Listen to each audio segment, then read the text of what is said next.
할렐루야, 반갑습니다. 2025년이 이제 다 저물어가는 그런 계절이 됐습니다. 한 해 동안 많은 일들이 있었는데 하나님의 은혜 가운데서 여러분들도 또 우리 예수마을 교회도 또 대한민국도 지금까지 이렇게 큰일 없이 계속 지속적으로 우리가 같이 기도하면서 예배할 수 있게 되어서 참 다행스럽게 생각합니다. 오늘 읽으신 말씀에 대해서는 제가 특강 마지막 부분에서 말씀을 같이 나누도록 하겠고요. 지금 여러 가지 상황이 복잡하게 지금 국내외적으로 전개되고 있습니다. 그래서 여러분들이 뭐 우리나라 내부적으로 일어나는 일들도 워낙 그냥 하루하루 그냥 별일이 다 일어나다 보니까 그것만 이렇게 보다 보면은 좀 국제적으로 전 세계적으로 어떤 일이 일어나는지를 좀 잘 못 보실 수 있죠. 그래서 제가 오늘은 여러 가지 국제 정세 이런 걸 좀 얘기하면서 오늘 듣던 이제 그 한미 관세 협상 그 팩트시트에 대한 분석까지 제가 오늘 좀 말씀을 드리도록 하겠습니다. 파워포인트 첫 번째로 말씀드릴 것은 이제 드디어 우크라이나 러시아가 이제 종전으로 가게 될 것 같습니다. 어제 저녁에 이제 뉴스 보니까 협상을 지금 하고 있다고. 그래서 미국 트럼프 행정부가 이미 러시아와 합의한 28개 항 평화 계획이라는 게 이제 있었는데 그걸 중심으로 해서 지금 논의를 하고 있다. 근데 이번에 우크라이나가 이 종전 협상안을 받아들이지 않기는 매우 어려울 것 같다. 이제 그렇게 다들 전망합니다. 그러니까 사실상 끝난 셈인데요. 종전 협상의 어떤 내용, 핵심적인 내용이 뭐냐? 첫 번째로는 이제 우크라이나가 사실상 영토를 양보하는 겁니다. 그래서 지금 그 도네츠크와 루안스크 지역, 돈바스 지역이라 그러는데 전체를 다 러시아 영토로 양도하는 겁니다. 이미 러시아가 점령하고 있는 곳이고요. 크림반도도 러시아 영토로 인정하고 우크라이나가 앞으로 반환 요구를 포기하는 겁니다. 그다음에 지금 자포리자 헤르손 지역은 현재 전선이 있는 전투가 이루어지는 지역인데 현재 그 전선으로 기준으로 해서 국경으로 동결하거나 일부 지역을 러시아가 반환하는 대신에 거기다가 비무장지대를 설치해서 우리나라처럼 비무장지대를 설치해서 이제 국제연합군이 거기서 이제 관리하게끔 그렇게 하는 것 같아요. 그래서 실제로 우크라이나는 지금 전쟁 이전의 국경 회복을 포기해야 됩니다. 사실상 전쟁 전 영토의 약 20%를 상실하게 되는 겁니다. 두 번째로 우크라이나가 북대서양 조약기구 나토에 가입하는 것은 허락하지 않는다라는 것이 조건입니다. 그리고 우크라이나 군 병력을 60만 명 수준 또는 현 수준의 절반으로 감축한다. 세 번째로 우크라이나 영토 내에 외국 군대가 주둔할 수 없다 그런 거고요. 그다음에 서방과 미국은 나토 5조라 그래서 자동 개입이 아닌 제한적인 안보 보장만을 우크라이나에 제공한다. 그렇게 지금 돼 있습니다. 세 번째로 러시아 경제 제재 해제인데요. 서방은 러시아에 대한 경제 제재를 점진적으로 다 해제하고 러시아를 G8, 그죠? G7 플러스 러시아면 G8인데 국제 경제 체제로 복귀시킨다 입니다. 그다음에 미국과 유럽이 그동안에 해외에 있는 러시아의 자산을 동결해 놓은 게 있는데 그 자산을 활용해서 우크라이나 재건 기금을 마련해서 재건하겠다 그렇게 되어 있습니다. 요약하면은 우크라이나가 영토의 일부를 포기하고 나토에 가입하는 것을 단념하는 것을 조건으로 해서 전쟁이 끝나고 서방이 경제적 지원은 물론 이제 하겠지만은 우크라이나는 제한적인 안보 보장만을 받는 것으로 그렇게 해서 지금 마무리가 될 것 같습니다. 그래서 사실 이 전쟁은 뭐 지금 계속 지속을 해봐야 우크라이나나 러시아나 다 너무나 피곤하고 어려운 전쟁이기 때문에 일단 이렇게 해서 미 행정부는 이제 트럼프 대통령은 일단은 전쟁에서 이제 마무리하고 손을 떼려고 지금 그렇게 하고 있는 것 같습니다. 두 번째로 트럼프와 앱스타인이라는 인물 사이의 이야기인데요. 지금 미국에서 제일 핫 이슈가 트럼프 대통령과 제프리 앱스타인이라는 사람 사이의 관계입니다. 최근에 앱스타인 문서라 그래가지고 그것을 공개하는 법안이 미국 하원 거의 만장일치로 또 상원도 거의 만장일치로 결의를 하고 트럼프 대통령이 그 법안에 서명을 했습니다. 그래서 지금 30일 이내에 이 문서가 공개될 예정인데 30일 이내면은 12월 19일이에요. 그러니까 성탄절 전에 이제 문서가 공개되는데 지금 이게 뭐냐면 미국 민주당은 이 문서에 트럼프 대통령의 성범죄 증거가 있을 거다 그렇게 지금 주장을 하면서 이거를 공개하라 그러고 만약에 공개했을 때 트럼프 대통령의 그런 범죄 증거가 나오면은 즉각 대통령직에서 탄핵하고 형사 재판 받을 수 있도록 체포한다라고 지금 그렇게 이야기들을 하고 있습니다. 트럼프 대통령은 사실 선거 유세 기간 동안에 자신이 대통령이 되면은 이 앱스타인 문서를 공개하겠다고 그렇게 약속을 반복적으로 했었어요. 근데 대통령이 된 다음에 공개하지 않는 쪽으로 태도를 바꿨습니다. 그래서 지금 현재 공화당 내부에 마가 진영이라고 그러죠. Make America Great Again. 이 마가 진영이 두 개로 쪼개져 있습니다. 쪼개져서 그동안 엄청 싸웠습니다. 그러니까 심각한 공화당 내부 분열을 경험하고 있는데 그래서 지금 공화당도 어떤 면에서는 그 마가 진영의 위기 상황입니다. 이 제프린 앱스타인은 어떤 사람이냐 넘겨주시면 이 사람은 미국의 유대인 억만장자 금융가입니다. 그런데 미성년자 성범죄 때문에 유죄 판결을 받고 이제 감옥에 갇혔었어요. 그 자산운용사를 설립해가지고 이 돈 많은 사람들의 그 자금을 관리해주면서 자신의 재산을 불린 것으로 알려져 있지만 사실 앱스타인이라는 사람이 어떻게 해서 그런 재산을 형성했는지에 대해서는 사실 사람들도 잘 모릅니다. 베일에 쌓여져 있습니다. 그는 2000년대 초반부터 뉴욕 맨하탄에 있는 저택, 플로리다 판비치에 있는 별장, 그리고 미국역 버진 아일랜드의 섬인데요. 그 섬에다가 또 별장을 지어놓고 거기서 조직적인 성범죄를 저지른 겁니다. 이 가난하고 나이가 어린 소녀들에게 마사지를 해주면은 돈을 주겠다 넘겨주시고요. 그래가지고 이 아이들을 유인해서 성범죄의 피해자가 되게 하고 또 친구들로 데려오면은 보너스 더 주겠다라고 해서 피해자가 또 다른 피해자를 소개하게끔 그렇게 하는 이 다단계 방식까지 동원해서 상당히 악랄하게 이런 범죄 행위를 했습니다. 그 다음 거 보시면은 미국의 상당수의 정치계, 경제계 거물들이 이 앱스타인의 파티에 참여했거나 이런 미성년자 성범죄에 연루되어 있는 것으로 그렇게 지금 나중에 알려졌고요. 2008년도에 처음 기소되었을 때 사실 미국은 이 미성년자 어린아이들 성범죄는 굉장히 엄하게 벌을 주거든요. 그래서 이게 종신형까지 받을 수 있는 중범죄였음에도 불구하고 앱스타인은 검찰과 플리바게닝이라고 그래요. 플리바게닝이 뭐냐면 어떤 정보를 제공하는 걸 조건으로 해서 내가 유죄를 인정하는데 형량은 왕창 감량해 주는 그런 플리바게닝을 해가지고 징역 13개월밖에 안 받았습니다. 그러니까 솜방망이 처벌을 받은 거죠. 그래서 사람들이 그러면 앱스타인이 왜 이렇게 솜방망이 처벌밖에 안 받느냐?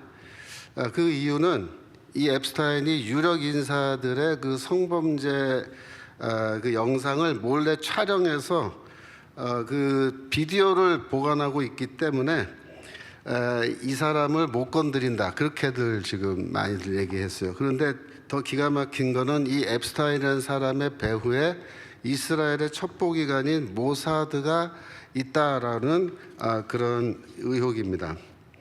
실제로 그다음 거요. 앱스타인의 범죄 파트너였는 저 여자인데요. 저 여자 이름이 길레인 맥스웰이라는 사람인데, 저 여자도 둘이서 아주 연인 관계인데 나쁜 짓을 많이 한 거예요. 그런데 그 아버지가, 저 여자 아버지가 로버트 맥스웰이라는 영국의 미디어 재벌입니다. 저 오른쪽에 로버트 맥스웰에 대한 책이 나왔는데, 이스라엘의 슈퍼 스파이였다라는 그런 책이 지금 출간되어 있습니다. 즉, 저 여자의 아버지가 원래 이스라엘의 모사드 정보 요원이었다라는 겁니다. 그래서 그 여자도 이스라엘과 관련이 있고요. 그 다음에 이스라엘의 전 총리이자 국방부 장관 출신인 에후드 바라크라는 사람과 앱스타인이 긴밀한 사업을 했고요. 그 다음에 넘겨주시면, 저분은 전직 이스라엘 정보 요원인데 아리벤 문하세죠, 우리말로 하면 문하세라는 분인데, 이분이 앱스타인이 모사드를 위해 일했다라고 주장하는 그런 비디오 증언이 지금 현재 유튜브에 나와 있습니다. 그래서 많은 사람들이 앱스타인이 갖고 있는 그 성범죄 영상을 무기로 해서 단순히 앱스타인이 뭘 한 게 아니라 이스라엘이 미국의 거물급 정치인들에게 협박을 하고 영향력을 행사해서 미국의 대이스라엘 정책의 어떤 방향을 계속해서 좌지우지하는 그런 일들을 해왔다라고 지금 많은 사람들이 이렇게 생각하고 있는 겁니다. 그 다음에 넘기시면, 앱스타인이 2019년도에 미투 운동 때문에 다시 체포되어서 수감되었는데요. 감옥에 갇힌 지 한 달 만에, 그러니까 7월에 갇혔는데 8월 달에 교도소에서 목을 매서 죽은 것으로 발견됐습니다. 그런데 여러분들이 이 미국에는 구치소 갖고 다 교도소예요. 그러니까 이제 구치소 제도가 없어요. 무조건 일단 교도소로 들어가는데, 미국 교도소는 철저하게 자살을 하지 못하게끔 자살할 수 있는 모든 그런 가능성이 있는 것들을 다 압수하고 다 뺏어버리거든요. 그런데 이 사람이 목을 매서 교도소 방에서 죽었기 때문에, 더구나 그 당시에 그 방마다 CCTV가 설치되어 있었는데, 하필이면 그 순간에, 그 사람이 죽는 순간에는 CCTV가 고장나서 화면이 없습니다. 그러니까 여러 가지 이것 때문에 당국은 물론 자살로 그렇게 결론 내리고 처리했습니다마는, 지금까지 많은 사람들이 그가 갖고 있는 그 자료, 유력 인사들의 비밀을 폭로할 수 있는 자료를 영원히 묻기 위해서 이 사람을 제거했다, 즉 타살이다라고 하는 의혹이 지금까지도 많이 남아 있습니다. 물론 그가 사망함에 따라서 형사 재판은 이제 종료가 됐어요. 근데 문제가 뭐냐면은, 이 사람을 체포할 때까지 검찰에서 조사한 2만 페이지가 넘는 수사 기록이 있습니다. 그게 바로 앱스타인 문건입니다. 그런데 이 앱스타인 문건이 지금 미국 법무부의 창고에 보관되어 있는데, 이번에 미국의 하원과 상원이 그 창고에 있는 2만 페이지짜리 앱스타인 문서를 공개하기로 결정을 한 겁니다. 그 트럼프 대통령도 이제 서명을 한 거예요. 그러면 이걸 왜 갑자기 공개하기로 했느냐? 그 도화선이 된 거는, 얼마 전에 미국 민주당이 이 이메일을 몇 개 공개했는데, 그 이메일에 뭐가 있냐면은 트럼프 대통령과 앱스타인의 관계에 대한 새로운 정황을 보여주는 그런 이메일들을 민주당에서 공개한 겁니다. 그 내용 중에 보면은 앱스타인이 이제 그 언론인인 마이크 울프라는 사람한테 보낸 이메일인데요. 1919년에 보낸 이메일인데, 뭐라고 되어 있냐면은, 트럼프는 그 걸들, 그 소녀라고 한국 신문에 번역했는데, 그 걸들이라 그랬어요. 걸이라 그러면은 뭐 어린아이도 걸이지만은 뭐 20대 여자들도 걸이라고 영어에서 말하니까 그 걸들에 대해서 알고 있다라는 그런 문구가 있는 이메일을 이제 민주당에서 입수해가지고 공개한 겁니다. 그 다음에 트럼프가 아까 그 앱스타인의 연인 관계였던 길레인 맥스웰이라는 여자한테 보낸 이메일이 있는데 거기에 뭐라고 나오냐면 스탑하라. 그러니까 뭔지 모르겠지만 하여튼 스탑하라라는 말을 하는 이메일이 있었는데 그걸 공개한 거예요. 그러니까 민주당에서는 트럼프가 앱스타인이 미성년자를 동원해서 성범죄를 저지르는 것을 알고 있었기 때문에 그걸 스탑하라고 한 거 아니냐.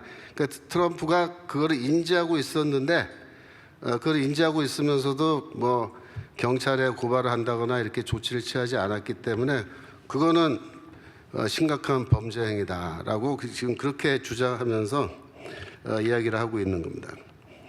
그다음에 앱스타인이 2011년 그 자기 연인이었던 길레인 맥스웰에게 보낸 이메일이 있는데 트럼프가 어떤 사람과 근데 그 이름은 지워놨어요. 근데 그게 아마도 이제 피해자로 추정되는데 피해자와 나의 집에서 수시간을 보냈다라고 하는 그 이메일을 또 민주당에서 공개를 한 겁니다. 그래서 지금 민주당에서는 이거를 공개해가지고 만약에 이 트럼프 대통령의 어떤 범죄 연루 증거가 나오면은 곧바로 대통령을 탄핵하겠다고 지금 그렇게 뭐 소리 지르고 있는 거예요. 그런데 이 앱스타인 문서는 하나의 판도라의 상자인데 뭘 보여주는 거냐면은 미국의 최상류층의 도덕적 타락을 이제 만천하에 공개하는 그러한 판도라의 상자인데 그게 이제 열리게 되는 거죠. 넘겨주시고요. 예. 그런데 이번에 앱스타인 파일을 공개하게 만든 이유 중에 찰리 커크의 암살 사건도 연루되어 있습니다. 지난 9월에 찰리 커크가 피살된 사건 이후에 온라인상에서 이스라엘 모사드 배후설이라 그럽니다. 그 암살범이 이스라엘 모사드와 관련돼 있다라는 그러한 설이 지금 굉장히 널리 퍼져 있습니다. 왜냐하면은 찰리 커크가 그동안에는 쭉 이스라엘하고 친이스라엘 정책을 지지했었는데 죽기 얼마 전에 반이스라엘 정책으로 돌아섰었어요. 그래서 모사드가 찰리 커크를 죽인 거다. 그렇게 보는 사람들이 있습니다. 특별히 이 터닝 포인트 USA에서 커크와 함께 오랫동안 활동했던 캔디스 오웬스라는 흑인 여자가 있는데요. 저 사진의 아래쪽, 오른쪽 아래쪽에 있는 여자인데 그 캔디스 오웬스가 이런 의혹에 대해서 지금 굉장히 큰 목소리 내면서 지금 뭐 아주 난리치고 있습니다. 그래서 뭐라고 얘기했냐면 오웬스는 그 다음 거요. 그 커크가 사망하기 전에 자기한테 보낸 그 메시지를 공개했는데 뭐라고 되어 있냐면은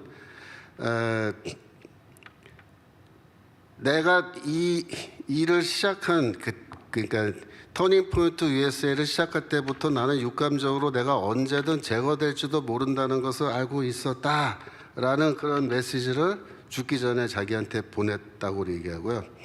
그다음에 오웬스가 뭐라 얘기냐면 그 죽기 전에 이스라엘의 비판을 멈추고 친이스라엘 노선으로 회귀하면은 거액의 후원을 하겠다라고 유대인 사업가가 제안했다는 거예요. 그 앞에 거 다시 한번 보여주세요.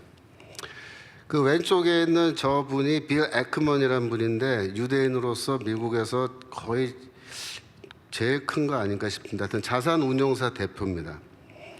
이 사람이 그 찰리 커크한테 그렇게 말했다는 거예요. 친이스라엘 노선으로 돌아와라. 그러면은 1억 5천만 달러의 그 지원금을 우리가 줄 텐데 돌아오지 않으면은 이 돈을 주지 않는 건 물론이지만은 그 다음에 저 사람이 협박을 했다는 거예요. 찰리 커크한테. 그래서 커크가 고민을 하고 있었던 거를 자기도 알고 있었는데 결국 죽었다 이거죠. 그러니까 누가 죽였냐? 물론 그 타일러 로빈슨이라고 하는 사람이 이제 범인으로 잡혀서 그 사람이 체포됐고 지금 경찰은 단독 범행으로 그렇게 결론 내리고 했지만은 그때 영상 보면은 커크의 목에다가 총을 쐈잖아요. 이렇게.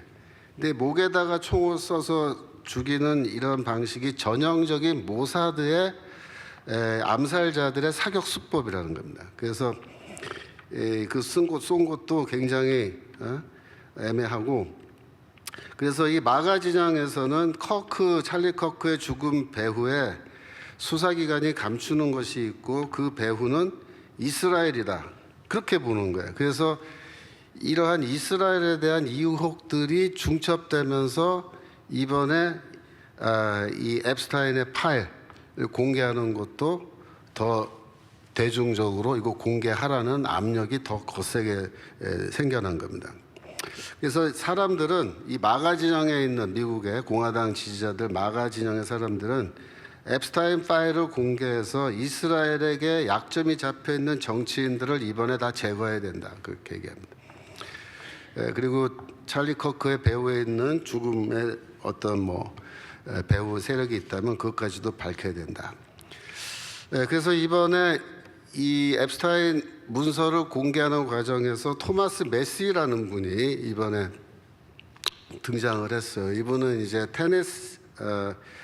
미국 켄터키주, 켄터키주의 하원 공화당 의원인데, 이 사람이 공화당 지도부의 방침에 거스르면서, 그러니까 공화당 지도부는 앱스타인 파일을 공개하지 않는 쪽으로, 트럼프와 같이 않는 쪽으로 얘기했는데, 이 사람이 지도부 방침에 동의하지 않는다 그러면서 이 파일을 공개하는 쪽으로 굉장히 열심히 운동을 펼쳤습니다. 그래서 이 메시라고 하는 이 분이 이 민주당의 로칸나, 오른쪽에 있는 저분은 이제 캘리포니아 지역의 민주당 하원이에요. 근데 저 로칸나라는 사람과 둘이서 손을 잡고 표를 모았는데 417표인가? 이 한 사람 기권하고 5명 기권하고 나머지 다 찬성 할 정도로 이번에 저 두 사람이 표를 다 모은 겁니다.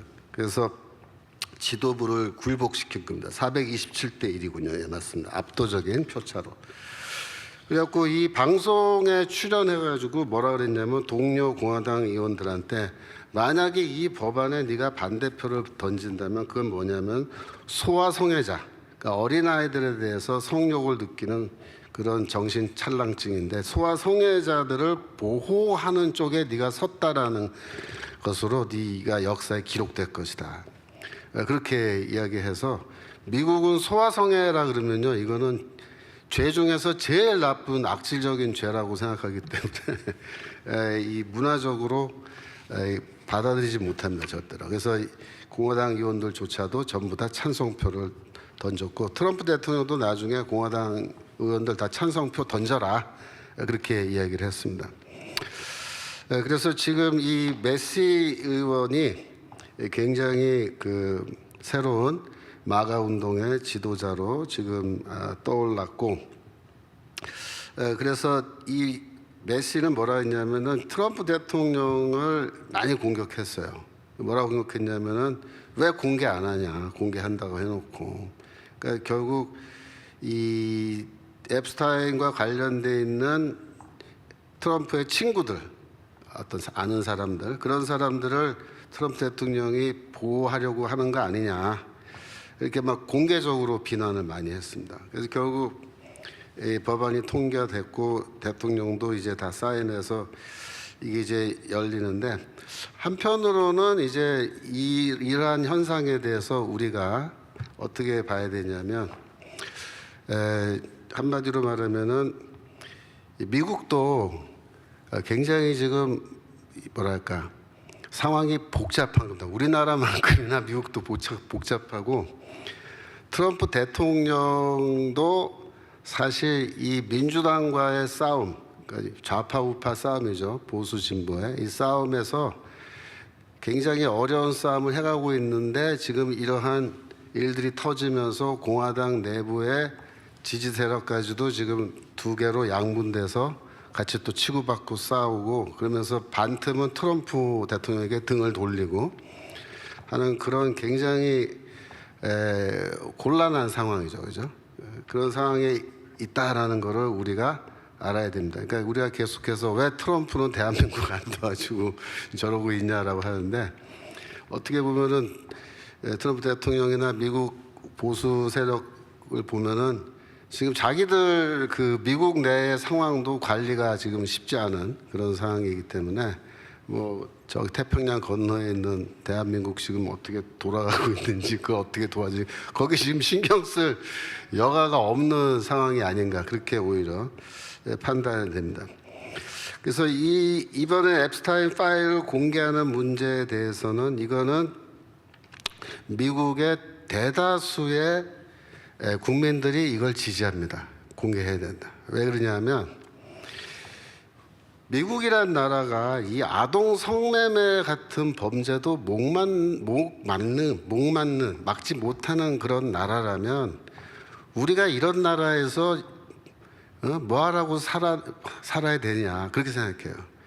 미국이 아동 성매매조차도 못 막는 나라라면 이건 우리나라 끝장난 거다. 이건 반드시 다 밝히고 이름 다 공개하고 그놈들 전부 다 깜빵 보내야 된다. 대다수의 국민들이 그렇게 생각해요. 근데 트럼프 대통령은 본인은 자신은 이런 아동 성매매나 성범죄에서 자기는 관련이 없다. 그런 범죄 혐의가 없다라고 강력하게 부인하고 있고 민주당의 이것은 모략이다. 그렇게 지금 얘기를 하고 있어요. 그래서 이 문제가 앞으로 어떻게 될지는 좀 두고 봐야 되는데 근데 제가 이제 생각하기에는 만약에 앱스타인 파일에 트럼프 대통령의 범죄 사실의 그 증거가 있었다면은 지난번 지난번 민주당 바이든 그렇죠. 바이든 대통령 시절에 그때 이제 트럼프가 다시 선거 유세하고 이렇게 나올 때 얘네들이 이거를 묻어놓고 있었을까? 만약에 정말 그런 결정적 자료가 있다면 그때 그걸 다 공개해서 트럼프가 아예 대통령 못 나오게끔 막는 자료로 썼지 그거를 아껴놨을까? 그런 생각이 좀 들어요. 그래서 트럼프 대통령이 이 앱스타인과 관련이 있긴 있어요. 오래전부터 알고 있는 사이예요. 하지만은 어느 순간에 가서는 앱스타인과의 관계를 완전히 끊고 자기 집 별장에서 쫓아낸 적이 한 번 있습니다. 그때도 이 앱스타인이 자기 그 마라라고 별장에 있는 어떤 여자 직원인지 어떤 아이를 성적으로 건드리려고 한 거를 그걸 듣고서 트럼프 대통령이 화가 나가지고 당장 꺼지라고 쫓아내고 그 이후부터 자기는 절대로 이 인간하고 아무런 관계가 갖지 않았다라고 이제 본인은 그렇게 주장하는데 제가 보기에 그쪽에 진정성이 있지 않나 이렇게 봅니다. 그래서 더 두고 봐야 되지만은 뭐 정말로 트럼프 대통령이 탄핵되고 그렇게까지 갈 것 같지는 않아요. 하지만은 이 사건으로 인해서 앞으로의 상당한 그 큰 파장이 미국 사회에 이제 시작될 겁니다. 특별히 이 유대인들이 또 이스라엘이 미국에 대해서 사실 영향력이 너무 크죠, 그죠? 유대인들의 영향력이. 그러니까 방송 물론이고 금융은 완전히 유대인들이 다 장악했고 정치, 학문도 그래요. 학문도 유대인 학자들이 워낙에 이거 꽉 잡고 있어가지고 예를 들어서 저는 신학이잖아요. 신학인데 신학도요. 그 구약 성경에 대한 유대교에 대해서 얘기할 때 유대교를 폄하하거나 비난하는 내용을 글로 쓰거나 이러잖아요. 말하면요. 이 학문의 세계에서 완전히 매장시켜 버립니다.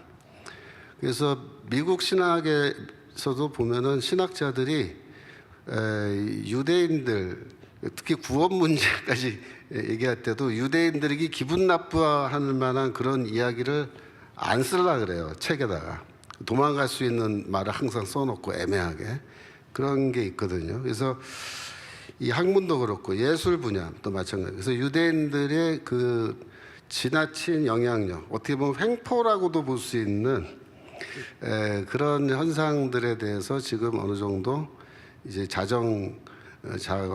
자정작용이 시작될 것 같다. 특별히 마가 세력은 이제 더 이상 미국은 이스라엘의 무슨 뭐 하수인 같이 우리 이렇게 부리는 그런 거는 더 이상 용납 못하겠다 이거죠. 그 유대인들 단체인데 American Israel Public Affairs Committee라는 게 있어요. 이게 뭐냐면은 유대인 조직인데 이 단체의 지지를 못 받으면 미국 정치계에서 쫓겨납니다. 은퇴시켜 버립니다.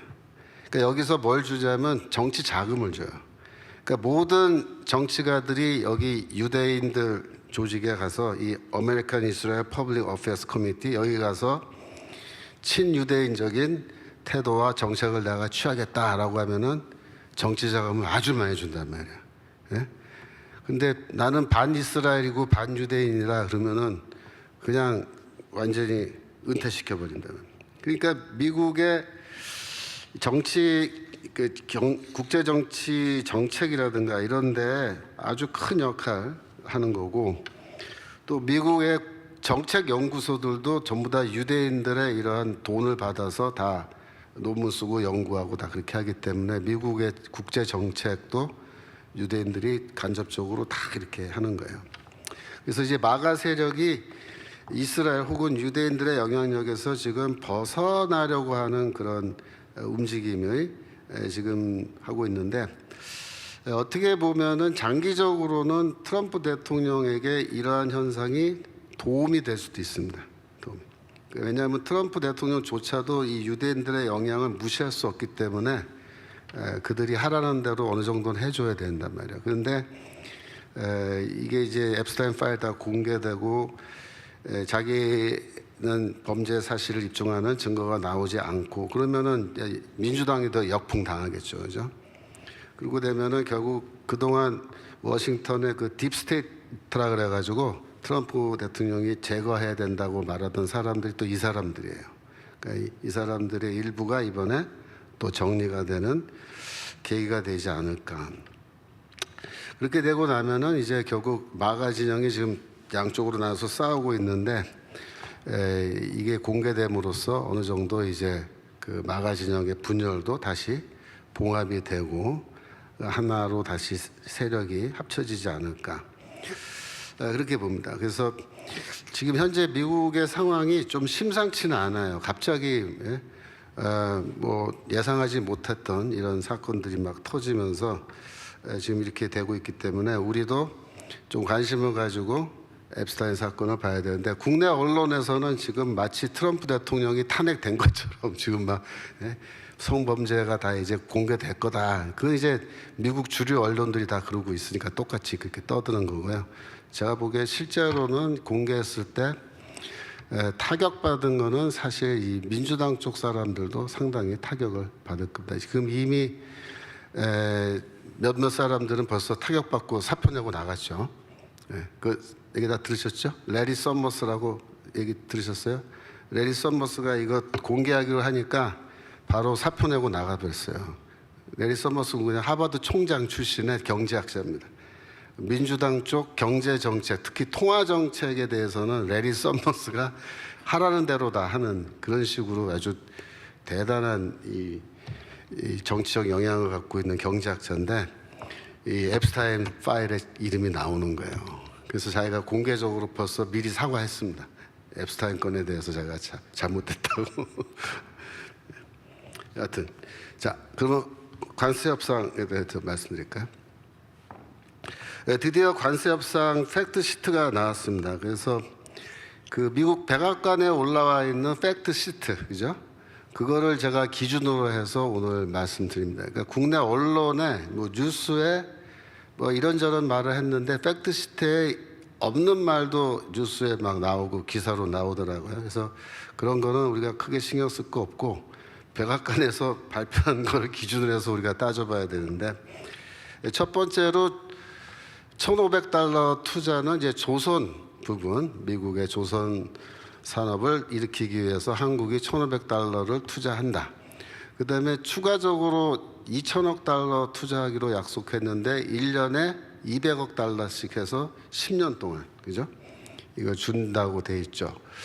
근데 이 200억 달러를 어디다가 그러면 투자하느냐? 첫 번째가 에너지입니다. 에너지가 첫 번째고, 반도체, 의약품, 핵심 광물, 그다음에 인공지능, 양자 컴퓨터 등등에 투자하는데, 이제 투자하는 것은 미국 측에서 결정하는 거예요. 어느 분야에 투자할지는. 그리고 이 2천억 달러에 대한 그 투자는 앞으로 개별적으로 계속해서 이 협상을 해가지고 확정해서 사인을 해야 됩니다. 그러니까 지금 현재는 2천억 달러를 투자하는 것에 합의만 했을 뿐이고, 앞으로 예를 들어서 에너지에 투자한다 그러면은 별도로 따로 또 거기는 협상을 해서 이 사인을 해야 돼요. 그래야지 이제 끝나는 건데, 지금 이제 뭉뚱그려서 그냥 2천억 달러 그렇게 해놓은 겁니다. 넘기시면은 그다음에 상업적인 건데, 보잉 항공기 100세대 구매해서 360억 달러고요. 그다음에 자동차, 미국의 자동차 그 수입에 대해서 5만 대 상한선이 있는데 그거를 이제 제거하는 거예요. 그러니까 미국 자동차가 한국에 많이 이제 들어와서 싸게 더 팔게 되겠고요. 그다음에 농산물 무역에 영향 미치는 비관세 장벽을 해결한다. 결국 뭐예요? 관세 장벽, 비관세 장벽 이런 거 다 이제 없애버린다. 그러니까 농산물도 거의 저거 봐서는 미국 농산물이 이제 들어오는 걸로 봐야 되지 않나 싶어요.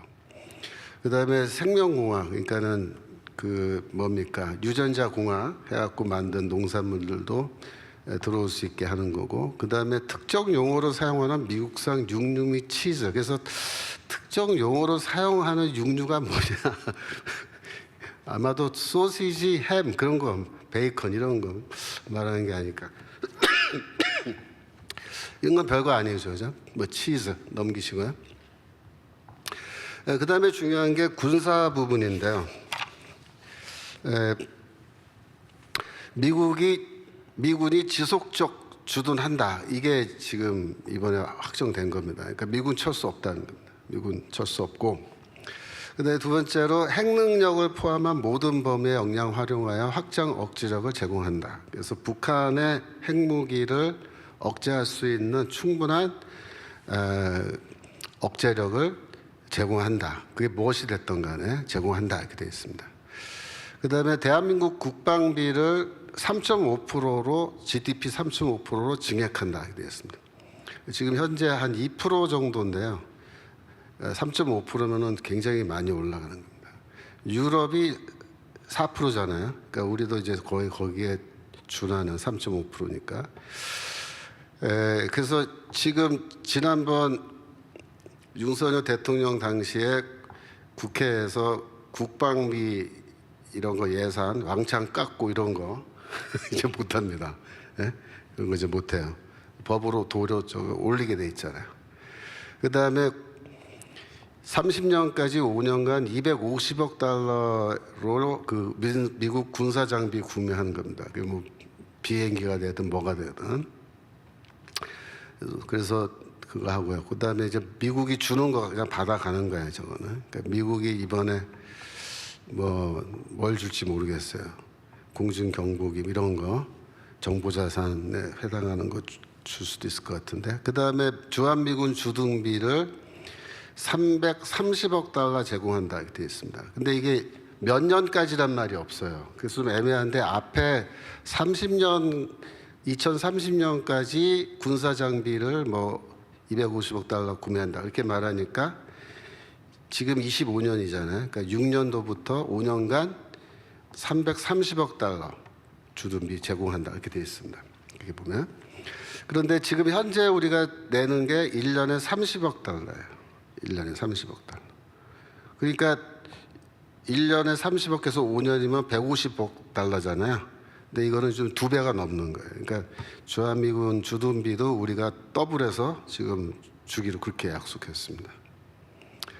그다음에 전시작전권 통제 전환을 위한 동맹 협력을 계속하기로 약속했다. 이거는 실현 불가능한 건데 통제권 전환은 아마 이재명 정부에서 이거 좀 넣어달라고 부탁해서 넣어준 것 같아요. 근데 저거는 뭐 안 되는 거 다 아시죠? 작년에 미국 상원과 하원에서 국방 수권법 통과했는데 거기에 뭐라고 되어 있냐면은 이 작전권 전환은 미국의 국익을 보증하고 한국군의 준비 태세가 완벽해졌다고 미국의 국방장관이 의회에 보고할 때만 허용할 수 있다 이렇게 됐어요. 그러니까 저거는 안 됩니다. 저거는 그냥 넣어준 거고요. 모양새 좋게. 그 다음에 넘겨서요. 미국의 지원을 받아서 북한에 대한 연합 재래식 방어를 이끌기 위해라고 했는데 그게 방어를 이제 능가하는 그것을 이제 능가할 수 있는 필요한 군사 역량을 강화한다. 그래서 재래식 군사 전력을 강화한다. 그게 이번 관세 정책 협의에 다 들어있습니다. 그러니까 이번에 재미있는 게요. 경제적인 것만 하는 게 아니고 이거 군사적인 것까지 다 이렇게 포함시켰어요, 미국이. 예, 좀 이따 이제 제가 설명을 좀 드리겠지만, 그다음에 또 미국의 첨단 무기 시스템을 포함한 양자 간의 방위 산업 협력을 확대한다. 그러니까 첨단 무기를 우리나라에서 제작한다 그런 얘기입니다, 이게 결국은. 그다음에 군사 영역에서 AI에 대해서 계속 협력한다. 이것도 굉장히 중요한 거죠. 그 앞에 참 사이버 공감 및 우주 분야에서 협력 확대한다. 이거는 앞으로 우리나라와 미국이 그냥 하늘과 바다에서만 뭐 전쟁 같이 하는 게 아니라 우주 및 사이버 공간, 그죠? 더구나 AI 기술까지 동원해서 첨단 군사 기술을 개발해서 우리와 함께 싸울 수 있도록 군사적인 면에서 우리를 완전히 미국 수준으로 업그레이드 해주겠다 그 얘기입니다. 이게 그러니까 엄청 이거 지금 미국이 우리나라의 군사력을 막 미친 듯이 막 끌어당겨 올려서 업그레이드 해주겠다 그 얘기입니다. 이게. 그다음 거 넘겨주세요. 예. 그다음에 양국 정상은 북한의 완전한 비핵화와 한반도의 평화 및 안정에 대한 약속을 재차 강조했다. 북한 비핵화는 이건 변함없다 이겁니다. 예, 북한 핵무기 인정 안 한다. 그러니까 미국이 뭐 북한 핵무기 인정하고 김정일과 뭐 회담하고 그런 거 없다 이겁니다. 그다음에 양국 정상은 일본과의 3자 파트너십을 강화하기로 약속했다. 이게 기가 막힌 거예요. 이게 원래 윤석열 정부 때 했던 거잖아. 미국과 일본과 한국 3자 파트너십. 근데 이거를 지금 이재명 정부의 이 팩트시트에 딱 박아놓은 거야. 그러니까 이재명 정부도 이거 뭐 빼자 이렇게 말 못한 거야. 그러니까 이번에 관세 협상 이거는 뭐 미국이 사실상 이재명 정부를 뭐랄까 무릎 딱 꿇려놓고 받아 적어 이렇게 하는 거야. 싫어? 그러면 더 두들겨 맞든지 이렇게 해서 완전히 힘으로 그냥 압도적인 힘으로 찍어 눌러서 이렇게 다 만들어 놓은 겁니다. 그러니까 우리 입장에서는 아니 뭐 잠수함은 왜 줘? 막 그런 생각하시는데 그게 아니고 미국의 입장은 뭐냐면 한국을 동아시아에서 미국과 군사적으로 경제적으로 같이 파트너십을 장기적으로 가져갈 수 있는 나라로 만들어 주겠다고 이제 한 거예요. 그래서 이게 굉장히 묘한 겁니다. 이 윤석열 정부가 이렇게 했다 그러면 아 뭐 당연하지 뭐 보수 정권이니까. 근데 그게 아니고 이게 주사파들이잖아요. 주사파들. 그러니까 저도 이제 주사파들이 과연 여기에 무릎을 꿇을까? 저도 안 꿇을 거다 그렇게 예상했어요. 그놈들이 무릎 꿇고 죽느니 서서 죽기 원한다 그러면서 무릎 꿇고 사느니 서서 죽기 원한다 노래가 있거든요. 예? 옛날 운동권 노래 아시나 몰라요. 무릎 꿇고 사느니 서서 죽기 원한다. 우리들은 노동자다 막 그런 노래 있어요. 근데 이놈들이 난 그래서 무릎 안 꿇고 끝까지 버틸 줄 알았는데 못 버티고 그냥 무릎 꿇어버린 거예요. 예. 이게 항복 문서입니다. 사실은 미국한테 항복한 거예요. 그렇게 보셔야 됩니다. 그 다음에 기가 막힌 게 양국 정상은 항해 및 상공 비행의 자유와 기타 합법적인 해양 사용을 수호하기 위한 노력을 제약한다. 모든 국가의 해양 주장이 국제해양법을 준수해야 한다는 점을 제약한다. 이게 누구 향한 것 같아요? 중국 향합니다. 중국. 저기 중동에서 대한민국까지 오는 그 해로 항로 그 중간에 지금 중국이 잘라 먹으려고 지금 그렇게 하고 있는데 이거 절대 안 된다 이거예요. 그래서 미국과 한국은 이 항해의 자유를 끝까지 우리는 지킬 거다 이겁니다. 우리가 같이. 근데 거기 사인한 거예요. 그러니까 이거는 중국 애들이 제일 싫어하는 건데 이거 그냥 사인한 겁니다. 이재명이가. 그러니까 이게 뭐냐면 중국 입장에서는 공들여서 우리나라의 친중 정부를 만들어 놓은 거예요. 그래서 친중 정부를 만들어 놨으니까 얘네들이 반미로 나갈 거고 중국하고 이제 같이 우리랑 뭐 할 거다라고 생각했는데 미국이 그냥 관세로 딱 찍어 누른다면서 누르니까 못 견디는 거예요. 못 견뎌서. 형님 봐주세요. 그러면서 우리는 이쪽에 서겠습니다라고 항복한 겁니다. 실제로. 그래서 이건 뭐냐면 중국과 맞서 싸우겠다. 대한민국은 앞으로 미국과 함께 그 얘기입니다. 넘기시고 대만 해협 전반의 평화와 안전 보존의 중요성을 강조하고 해협 문제의 평화적 해결을 장려하고 현상 유지를 일방적으로 변경하는 것에 반대한다. 누가 일방적으로 변경할 것 같아요? 중국이죠. 시진핑이가. 안 된다 이겁니다. 그래서 지금 이러한 그 이번에 팩트시트 이걸 쭉 놓고 보면은 이거는 어떤 면에서는 우리의 승리일 수도 있어요. 이게. 그러니까 이거는 미국의 승리란 건 확실하고요. 이재명이 항복한 거고 누가 패배한 거냐면은 이재명과 중국이 패배한 겁니다. 이번에 무역 협상에서 관세 협상에서. 근데 우리는 어떤 입장이냐면 우리한테 굉장히 좋은 쪽으로 온 거예요. 왜냐하면 우리가 군사적으로 미국과 더 긴밀하게 엮였어요. 그 군사적으로 외교적으로 미국하고 더 깊은 관계가 된 거예요. 앞으로 또 산업적으로도 군수산업 이런 쪽으로. 그래서 미국은 한국 없이는 동아시아 지역에서 중국을 컨트롤 못한다라는 그런 판단을 한 거고 지금 비록 이재명이가 정권을 잡고 있긴 하지만 지금 한국의 몸집을 더 키운다. 그래서 제가 여기 지금 요약본에 빠졌지만은 여기 뭐가 나오냐면 인도양이란 말도 나와요. 그러니까 한국이 앞으로 인도양까지 책임져야 된다는 거예요. 그러니까 한국의 이 함대가 앞으로 미국 함대와 함께 일본 함대와 함께 필요하면은 인도양까지 가서 그 항로를 우리는 지킨다라고 되어 있습니다. 그다음에 넘겨서요.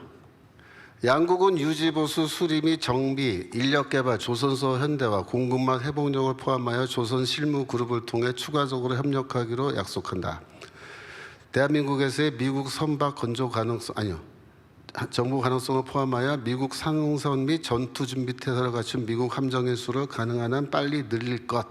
그래서 우리나라 미국에도 조선 산업을 일으키지만은 우리나라에 있는 조선소를 통해서도 앞으로 미국의 함정과 상선들을 빠른 시간 안에 많이 만들어낸다라는 것이 이번 조약에 포함이 되어 있습니다. 넘기시고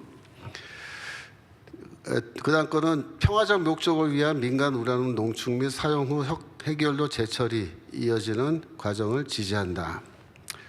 네, 대한민국의 원자력 추진 공격 잠수함을 건조하는 것을 승인한다. 미국은 요구사항 연료 조달 방안을 포함하여 진전시키기 위해 대한민국과 긴밀히 협력한다. 그래서 그러니까 공격용 원자력 잠수함을 대한민국이 소유하도록 해주겠다라는 얘기를 문서로 분명하게 해놓은 겁니다. 또 미국의 국방장관이 얼마 전에 와서 또 확인했죠, 그죠? 맞다고. 그래서 어디서 이제 건조하느냐가 이제 문제인데, 제가 보기에는 우리나라에서 건조합니다. 미국에는 지금 만들 수 있는 시설이 없고, 미국은 이걸 지금 빨리 만들어야 돼요. 제가 다른 강의에서 쭉 자세하게 설명드린 적이 있는데, 지금 중국의 해군이 그동안에 너무 덩치가 커진 거예요. 그래서 배의 숫자로는 미국보다 훨씬 더 많아요. 근데 이제 그 배수량으로 따지면 미국이 더 많죠. 미국 함대가. 그런데 이제 전쟁이 나서 딱 붙으면요, 이 배의 숫자가 많은 게 왜 위협이 되냐면, 중국은 이 공격을 할 때 미사일 공격을 해요. 그러니까 중국의 국방력이 지금 미국의 위협이 되는 건 미사일 때문인데, 미사일을 배에 싣고 쫙 나오는 거예요. 그러니까 조그만 배라고 우습게 보면 안 돼요. 거기 미사일 싣고 나오기 때문에. 초음속 미사일 막 싣고 나온단 말이에요. 그러면 이 수많은 배들을 다 일일이 감당을 해야 되는데 그게 힘든 거예요. 그래서 중국의 항공모함은 별 볼 일 없어요. 아시죠? 중국 항공모함 이번에 만들었지만 별로 위협은 안 되는데, 문제는 거기에다가도 미사일을 싣고 나오면요, 이게 문제가 돼요. 그러니까 얘네들이 미사일을 싣고 그 수많은 배들이 쭉 밀고 나면요, 미국 항모가 뒤로 밀릴 수밖에 없어요. 쫙. 왜? 미사일 사정거리 안에 못 들어가요. 들어가면 맞으니까. 배가 침몰한단 말이에요, 한 방에. 그러니까 지금 그런 문제가 있기 때문에 미국은 일본과 한국의 해군까지 같이 오고, 그 다음에 호주, 그죠? 뉴질랜드, 뭐 이런 주변에 있는 국가들의 모든 해군 전력을 여기 다 모아서 붙어야 된다는 거예요. 그래서 이미 호주에서는 핵잠수함 미국에서 만들 수 있게 해줘가지고 지금 건조 다 한 걸로 알고 있고, 우리나라에도 그래서 핵잠수함을 허용해 주는 거는 중국과 너무나 이 해군 전력에 있어서 기울어져 있기 때문에 이걸 바로잡기 위해서는 우리나라도 핵잠수함을 가져야 된다는 게 미국의 판단입니다. 그래서 미국은 지난 10년간 동북아시아에서의 군사력의 불균형, 미군이 중국보다 훨씬 지금 밀리는 상황이거든요. 이 불균형에 대해서 조치를 취하지 않았어요. 근데 이번에 트럼프 행정부 들어와서 지금부터 재평가하고 조치를 취해서 이 균형을 지금 어떻게 맞추냐면, 압도적인 전력, 그러니까 중국이 전쟁을 할래 할 수 없을 정도로 압도적인 전력으로 이걸 향상시켜 놓는 게 목표입니다. 근데 아직은 압도적이지 않아요. 그래서 지금 압도적으로 가는 길인데, 그 길에 대한민국의 핵잠수함, 공격력 원자력 잠수함을 허용해 준다는 거예요. 우리한테는 나쁘지 않은 거예요. 장기적으로 보면 우리나라도 이 해양 국가로서 함대를 운영하고, 그래서 우리가 우리 스스로를 잘 지키고 우리가 더 발전하려면 해군 전력에 보강되는 게 필요한데, 지금 우리나라가 잠수함 잘 만들거든요. 근데 우리나라가 지금 만드는 거는 디젤 잠수함인데 충전식 잠수함이에요. 그 충전해 갖고 들어가서 있는데, 이게 방전이 되면 다시 와서 충전해야 되잖아요. 그러니까 떠올라와서 다시 기지로 돌아가야 돼요. 이게 문제거든요. 근데 연료만, 그 기관 엔진과 연료만 핵잠수함 엔진으로 바꿔버리면요, 나올 필요가 없다고요. 예. 그래서 우리나라 지금 잠수함 기술은 거의 세계적인 수준에 이미 올라가 있고, 엔진만 미국이 바꿔 끼워주면 끝나는 거예요. 그래서 만드는 데 시간이 그렇게 많이 안 걸릴 수 있습니다. 왜냐하면 엔진은 저쪽에서 가져왔다 끼워주면 된단 말이에요. 그러니까 뭐 10년까지 안 걸려요, 저런 거는. 그렇게 만들면. 그래서 이런 게 다 뭡니까? 이게 중국을 겨냥한 거예요, 중국은. 근데 이번에 이 친중 정부가 친중 정부가 이제는 중국에 대항해서 미국과 함께 지금 전열에 지금 쫙 서게 된 거죠. 미국은 중국은 벌써 반대하고 했는데 지금 우리나라 이재명 정부도 우리는 계속 만들 거다라고 가는 거예요. 왜냐하면 그나마 그걸 내세워야 이번에 관세 협상에서 엄청나게 우리가 이 경제적으로 미국에 돈을 좋게 말하면 투자지만 돈을 이제 주는 거에 대해서 뭔가 변명거리가 되기 때문에 이재명 정부도 지금 잠수함 이거 갖고 홍보하고 그렇게 해서 자기들의 이번에 그 협상에서의 실수를 만회하려고 하는 겁니다. 지금 이 전반적으로 보면은 우리로서는 사실 조금 놀라운 결과예요. 왜 그러냐면은 주사파들이 이렇게 협상 우리 마음에 들게 해줬기 때문에 얘네들이 정말 무슨 생각으로 했을까? 그러니까 한쪽에서는 걱정이 이렇게 약속은 해놓고 이재명 정부가 안 지킬 거다. 예를 들어서 얼마를 투자한다. 매년 200억 불씩 투자한다 그러는데 돈 안 준다고 뻗팅기고 나자빠질 거다. 그런 말도 있는데 현재로서는 우리나라가 대미 수출해가지고 벌어들이는 돈이 1년에 600억이에요. 대충 1년에. 그러니까 200억을 이렇게 3분의 1이죠. 3분의 1을 다시 미국에다가 투자하는 게 현실적으로 불가능하지는 않습니다. 현실적으로. 그래서 그 정도는 커버할 수 있기 때문에 가능할 거다. 그러니까 환율에 큰 영향을 주지 않은 선에서 가능하지 않을까. 지금 그렇게들 보고 있고, 아까도 말씀드렸지만 이거는 이 미국이 친중 정부 혹은 주사파 정부를 완전히 무릎 꿇리고 미국의 뜻에 순종하게끔 만들어서 이거 미국의 승리고 그러면서 자유진영의 승리이기 때문에 중국은 완전히 헛물 킨 거예요. 친중 정부 만들어 놓고 선거 이렇게 개입하고 별짓 다 해가지고 했는데 미국하고 맞상 한번 부딪히자마자 아이고 형님 그러면서 나자빠진 거예요. 그래서 이거는 이재명 정부의 수명은 좀 더 길어졌어요. 그러니까 우리가 기대한 거는 이재명 정부의 수명이 좀 짧아졌으면 이 관세 협상 때문에 그럼 우리의 고난의 기간이 좀 짧아지니까 그러면 좋겠다 생각했는데 그렇게 되진 않은 거예요. 이재명 정부의 수명은 좀 더 길어졌습니다. 승부가 더 길어진 승부가 되는 거예요. 그러니까 우리가 좀 더 장기적인 안목을 가지고 싸움을 싸워가지 않으면 안 되는 그런 상황이 된 겁니다. 이번 관세 협상을 놓고 평가할 때는. 특별히 2천억 불 투자에 대해서는요, 넘겨주시고요. 이거는 미국은 투자 특수 목적법인을 설립해 운영하며 투자 수익은 원리금 상환 전까지 5대5 상환 이후에는 미국과 한국이 1대9의 비율로 가져간다. 요거는요, 이번 협상 문구에 없어요. 근데 이게 신문에 나왔어요, 신문에. 그래서 제가 이것 신문에서 보고 그 백악관에 있는 팩트 시트에 영어로 돼 있는 거에 이런 표현이 있는지 내가 다 찾아봤는데 없어요. 근데 이거는 아마도 구두로, 그러니까 문서로 된 게 아니고 미국하고 한국 관리들 사이에서 구두로 이야기한 건데 기자들한테 이렇게 브리핑하면서 얘기해줘서 뉴스에 나온 것 같아요.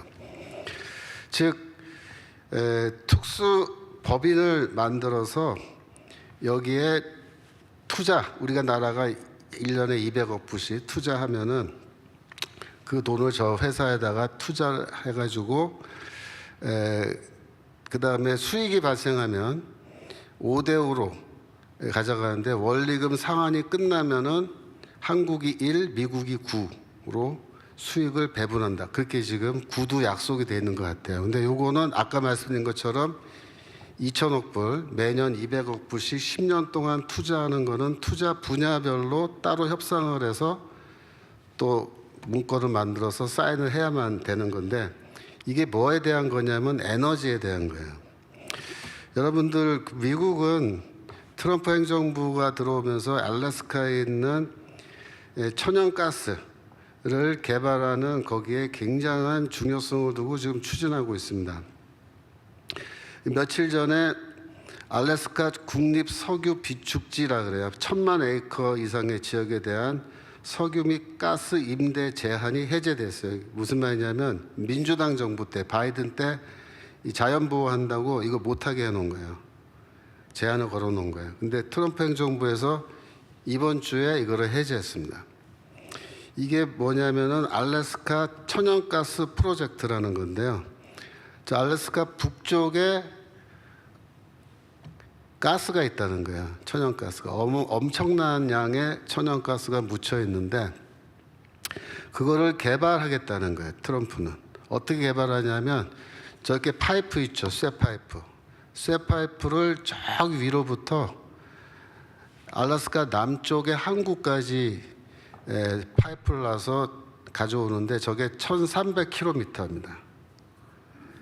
1,300km의 가스관을 놓는 저 사업이 돈이 얼마 드냐면은 420억 달러가 들어요. 그러니까 우리가 1년에 200억 달러씩 주기로 했잖아요. 그러니까 2번 주면 400억이죠. 거기서 한 20억만 더 더하면은 저거 다 공사 비용 끝나는 거예요. 근데 저거를 트럼프는 하고 싶어 해요. 그런데 지금 어떻게 하려고 그러냐면은 우리나라와 일본 기업들을 동원해서 저걸 하려고 그런 거예요. 그래서 제가 다른 영상에서 저거 자세하게 설명드렸는데 대통령이 탄핵되기 전에, 작년이죠. 금년 초죠. 금년 초에 대통령 탄핵되기 전에 3월인가 4월 그 어간에 3월 달이군요. 3월 달에 알래스카 주지사가 한국에 왔었어요. 주지사가 한국에 와서 뭐라고 얘기했냐면 너희가 앞으로 트럼프 행정부와 관세 협상을 해야 되는데 이거 너희가 하겠다고 해야 관세 협상에서 너희가 유리하다. 그 얘기를 해주고 갔어요. 근데 그걸 누구한테 해주고 갔냐면 그때는 이제 이재명 대통령 되기 전이에요. 민주당 당대표 시절인데 이재명이한테도 해주고 갔어요. 그러니까 우리나라 관리들한테도 그때 한덕수 최상목 그 국무총리 시절인데 우리나라 관리들한테도 해주고 가고 그다음에 그 주지사가 와서 우리나라 철강회사 다 사장들 만나고 갔어요. 토목회사 사장들 만나고. 왜 그랬을 것 같아요? 저거 놀라면 파이프는 철강이잖아요. 철강 어디 있어요? 우리나라 철강 생산하잖아요. 그래서 트럼프는 저걸 만들고 싶어 하는 게 당선되기 전부터야. 1기 때부터야. 근데 당선되자마자 저거 하겠다고 했고 그래서 이 6월 달에는 뭐라 그랬냐면 공개 행사에서 우리가 저거 개발할 텐데 한국이 우리와 함께 할 거다 그 얘기를 했어요. 7월 달에 백악관에서 이재명이 만났잖아요. 그때 저 얘기를 한 거예요. 신문 기사에 나와요. 트럼프 대통령이 저거 같이 하자고 얘기했다는 거예요. 근데 거기 신문에 뭐라고 나왔냐면은 합작 회사를 설립해서 공동 개발하자 그렇게 돼 있어요. 그래서 5대5 얘기가 아마 그 얘기인 것 같아요. 제가 추측하기엔 지금. 근데 저게 왜 한국이 필요하냐면요. 한국이 철강동 철강이지만 우리나라가 잘하는 게 토목공사예요. 산 깎고 굴 뚫는 거. 누가 제일 잘합니까? 대한민국. 제일 잘하잖아요. 저거 산 깎고 굴 뚫어야 되거든요. 그 다음에 액화시설이 저게 뭐냐면은 이제 천연가스를 저기서 액체로 만들어서 파이프로 보내요. 이게 오면은 그걸 액체로 만들어서 LNG 배에다가 실어서 수출을 하는데 그 LNG 배 누가 제일 잘 만들어요? 대한민국. 그러니까 대한민국 없이 이 사업이 안 되는 거예요. 미국 트럼프는 딱 사업가니까 아는 거예요. 그러니까 한국이 같이 해야 된다. 같이 하자 그런 거예요. 근데 이재명이 그때 뭐라 했냐면 싫다 그랬어요. 안 한다 그랬어요. 그래서 미국은 그래? 하기 싫어? 안 한다고? 그러면 강제로 하게 해주지. 그렇게 해서 하는 게 이분 관세 협상이에요. 관세로 막 두들기고 주업해가지고 결국 하게 만들었잖아요. 그죠?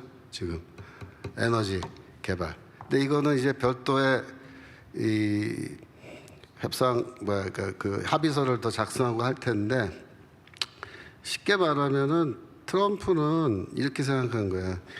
원래 지금 텍사스에 그 LNG 액화 시설 도크가 있어요. 배 딱 끼우면은 실 수 있는 게 텍사스 쪽에 있거든요. 근데 그게 뭐냐면 파나마 운하를 통과해서 태평양을 건너와야 돼요. 지금 그게 오는데 빨리 와도 3주 늦게 오면 5주가 걸려요. 이게. 근데 저기 알래스카에서 바로 실어서 오잖아요. 일주일이면 와요. 일주일. 그래서 지금 1,500억 옛날에 1,500억어치 에너지 사간다는 말이 있었는데 이번엔 빠졌죠. 그때 에너지 사간다는 말이 저 얘기한 거예요. 저기서 같이 회사 만들어서 파이프 놓고 가스일로 뽑아오면은 너희가 사가라.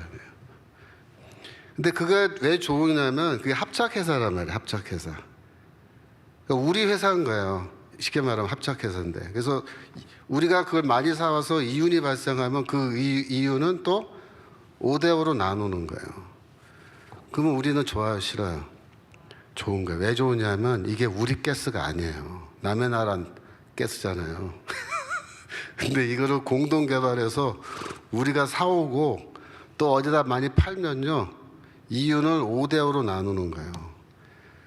근데 다 만약에 그러니까 투자금 다 회수되고 나면 1대9로 나눈다 그랬잖아요. 그래도 이익이에요. 액수가 크단 말이에요, 이게. 그래서 미국은 장기적으로 우리나라 경제에 큰 도움을 줄 수 있는 프로젝트를 하자 그런 거예요. 근데 싫다 그런 거예요. 이 미친놈이. 배짜라 그러고서 우린 안 한다고 그러니까 미국이 싫어? 그러면 다른 나라 할게. 근데 다른 나라는 할 수가 없어요. 이 파이프 배하고 토목공사가 이게 안 돼요. 알래스카 거기 아무도 안 올라 그래요. 그러니까 대한민국 사람들은 간다고요. 거기 일하러 지금 사람들 가자 그러면. 그러니까 미국은 강제로 시키는데 지금 제가 걱정하는 거는 원래 트럼프가 좋은 뜻을 갖고 그 이제 제안했는데 끝까지 좋은 뜻을 갖고 이제 해주면 우리나라 경제는 큰 도움이 되는 거예요. 근데 그렇게 하지 않을 수도 있겠다. 왜냐하면 지금 심지어 중국이 저기 하겠다고 나섰어요. 중국도 우리 끼어달라. 시진핑이가 웃기지 않아요? 네? 돈 되는 걸 아는 거예요. 일본도 저거 합니다. 일본은 저거 처음부터 간다 그랬어요. 같이 한다고. 그러니까 일본, 우리나라, 미국 셋이 하는데 대만도 하겠다 그러고 중국도 하겠다 그래요. 저거 지금.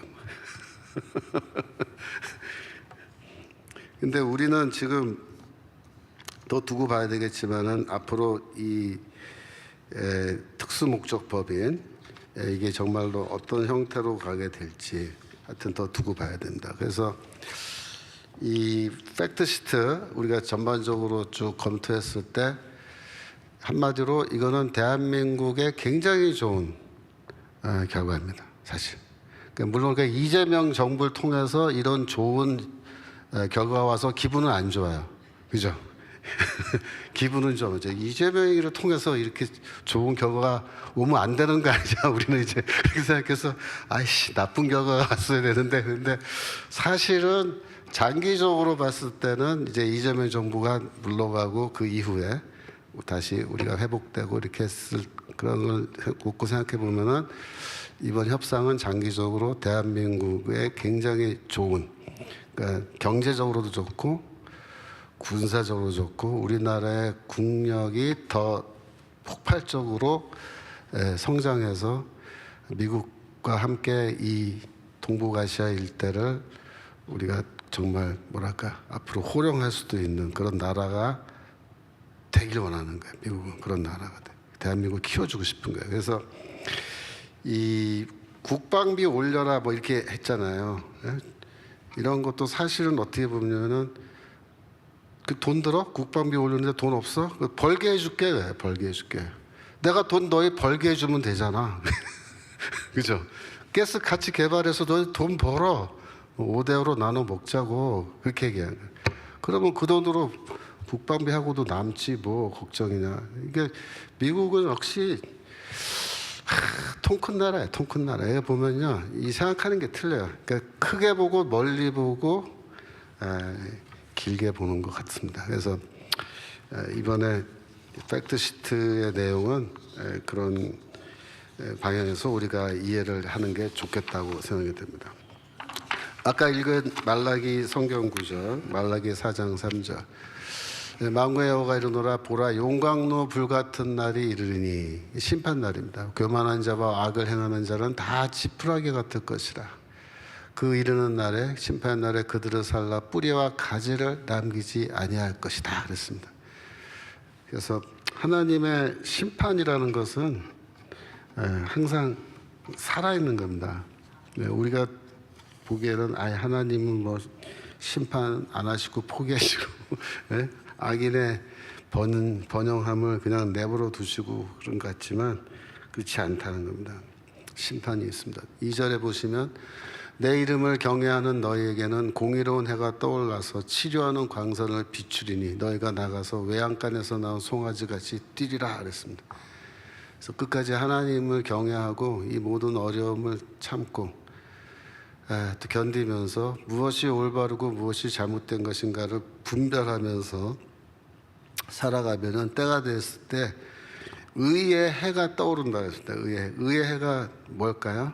바로 예수 그리스도입니다. 예수 그리스도가 나오셔서 우리에게 치료하는 광선을 비춰주셔서 우리의 모든 이런 상처와 허물들을 다 치료받게 되는데, 너희가 그동안 외양간에 묶여있고 감옥처럼 꼼짝달싹 못하게 묶여있는 송아지 같은데 주께서 우리를 풀어주셔서 외양간에서 나와서 우리가 기뻐 뛴다는 버쩍버쩍 뛴대.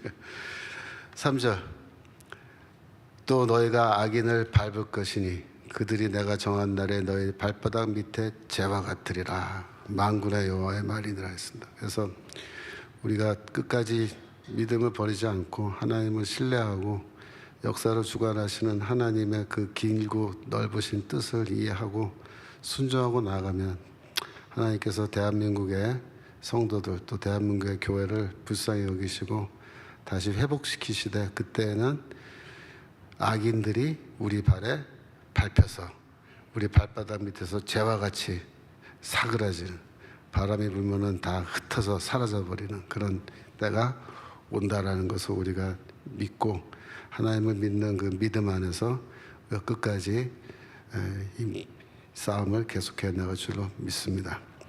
제가 기도하고 마치겠습니다.